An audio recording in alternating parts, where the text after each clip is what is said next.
উনি বিরোধী দলের নেতা হয়েছে সেই জন্য এসেছে, উনি দেশপ্রেমিক না। ওনার কথাই স্পষ্ট, জামাতের আমিরের কথা স্পষ্ট, উনি দেশপ্রেমিক হিসেবে আসে নাই। উনি বিরোধী দলের নেতা হয়েছে সেই জন্য এসেছে, ভোট কারচুপি করে উনি বিরোধী দলের নেতা হয়েছে।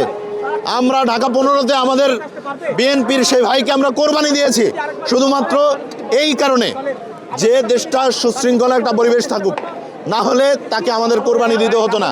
তারা সেই সময় যখন আমরা জানতে পেরেছি যে আমাদের আমির সে হেরে যাচ্ছে, তখন আমাদের ভাইকে আমরা কোরবানি দিয়ে জামাতের আমিরকে সুযোগ দেওয়া হয়েছে।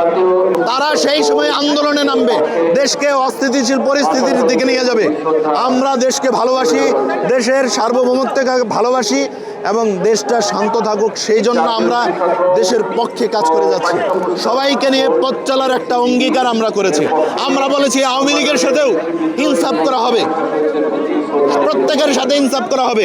একজন খুনি সে যতটুকু অপরাধ করেছে ততটুকুই তার শাস্তি হবে, তার বাইরে তার উপর কোনো অন্যায় করা হবে না।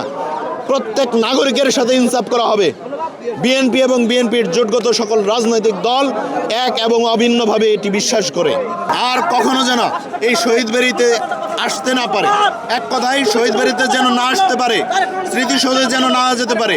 আমাদের ইতিহাস, আমাদের ঐতিহ্য, আমাদের অহংকার সেগুলো যেন নষ্ট না করতে পারে, সেদিকে প্রত্যেক নাগরিকদেরকে সচেতন থাকতে হবে।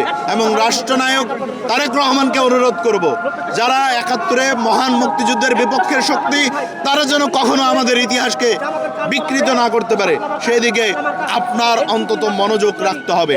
দেশের মানুষ জানে আপনার বাবা একজন মুক্তিযোদ্ধার রণাঙ্গনের, আপনার মা একজন মুক্তিযোদ্ধা, আপনি একজন মুক্তিযোদ্ধার সন্তান, দেশপ্রেমিক। সেই হিসেবে এই দেশের মুক্তিযুদ্ধ এবং দেশের ইতিহাস রক্ষার দায়িত্ব আপনার কাঁধে তুলে দেওয়া হয়েছে। আপনি রাষ্ট্রনায়ক হিসেবে শক্ত হাতে সেগুলোকে দেখতে হবে। ধন্যবাদ।